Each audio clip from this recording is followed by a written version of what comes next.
she just owned it. And step by step, and especially then shifting even to going into this kind of more to the martial arts, jiu-jitsu world, right? Yeah. And then even till today, you know, one of the little it's a little thing, but you know, she could afford to drive a whatever Porsche or whatever you wanted, you know, Mercedes, whatever. But she chooses to drive her 4Runner. You know? I love that 4Runner. And, That old 4Runner. yeah, and you know, that shows character to me, you know. Absolutely. We did the same she has thing. her- She watched us drive junkers for years, remember? I mean, you know, we have I have a 1978 F-250 four-door pickup. That 4 doors are really rare. That was our camping truck.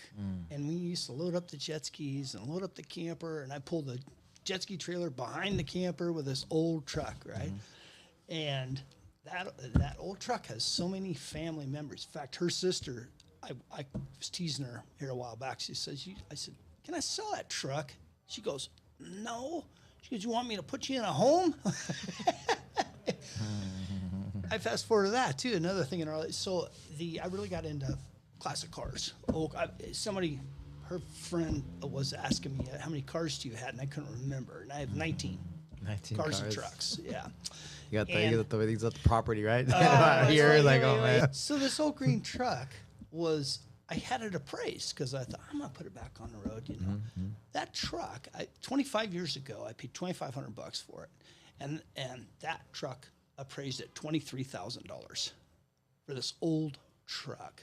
And I don't even really know why I told this story other than it's funny how there's things that we get into in life that it's a risk. I bought a whole bunch of classic cars. Well, it turns out that all these classic cars are extraordinarily valuable now.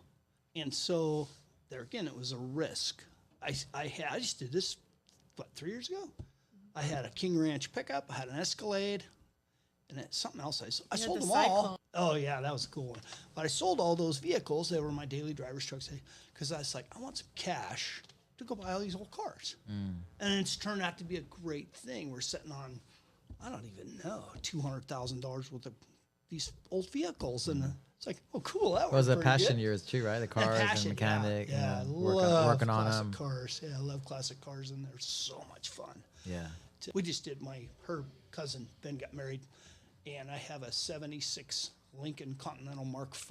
Remember that big old hood, and so that was our wedding car. I picked them up at the send off, took them to their just fun, fun stuff. So. Yeah. Not that it means anything, just kind of a fun story. But Yeah. So tell me about how you started your business, or how you got into business. Okay. Because that was one of the Yeah. the things. Yeah. How we doing? I got enough time? We're good. We're good. Yeah. Just cut me off. I'll talk all day. Sorry. I just checked. I was like, okay, we're good. Okay, good. It was so. I'll take you back. 2004 Okay. is when I went to work there as an employee, and that guy. What kind of? I went to work there as a service writer. But what was the automotive repair? So yeah, Gotcha. I've been in that my entire life. But it was kind of cool. 1982, I got my first mechanic job. I was in that little small town, and then it's just growing from there. So I've stayed in that car world for 40. Good Lord, 42 years. Yeah. But anyways, so 2004, I went to work at this place, and I just fell in love with the small town atmosphere. I had multiple jobs as technician, service writer, service manager and stuff along the way. And it was just, I felt like I was getting back to my roots. Our place is so cool. It's out in the country. It's in Black Forest, Colorado. And so it's out of the city. It's really beautiful. It's kind of like Flagstaff. Reminds me a lot of Flagstaff, all the pine trees and stuff. So anyways, I go to work, this small town kind of atmosphere. And it's really good. I worked there. So that was 2004. Fast forward to 2012 when I bought it from the previous owner. The story to me is all in how we were able to accomplish that, because he was going through a horrible divorce, and that place, there's so much. I'm not going to do it justice, but I'll give you some highlights. But like he was in big trouble financially. He owed everyone in town, every vendor, everybody in town owed him money. This was the owner of the business? This was the owner of the business at the time, the previous owner that I worked for. And I sat in his office one night for 2.5 hours, and I said, look, I says, you don't have to lose this place. Let me help you.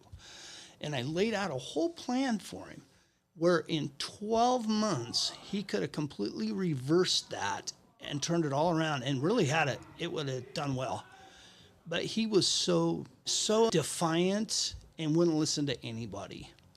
And I think that night is when he was losing money because of bad decisions. Bad just decisions. not running it right. Okay. Yeah, correct. Not running it right. Not gambling or anything. Yeah. Well, who knows? We know. He was selling cars, and he got pretty strung out, and he just started making bad decisions. And like, we'll always pick on this one example. He had a Dodge pickup.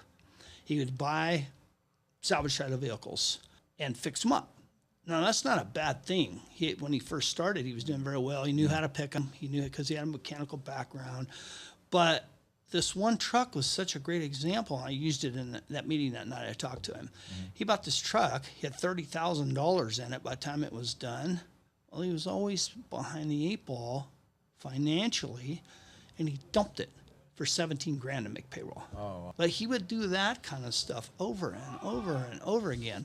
And then I was running the shop so he could do cars, and that little shop just carried that whole mess for years. I found out later. Yeah. So, but anyways, so I made the decision that night that I was going to stick it out and see if I could find a way to buy the shop, because he wouldn't listen. And I knew where it was headed. You can't sustain that constantly losing money. Like that truck, if he lost $10, $11, $12, $13,000, you'd have to sell 13 cars at $1,000 profit to get back to zero. Right. Can't sustain that. So anyways, so I decided, you know what, I'm going to stick it out. I'm going to see what we can make happen. And sure enough, it got worse and it got worse and it got worse and worse.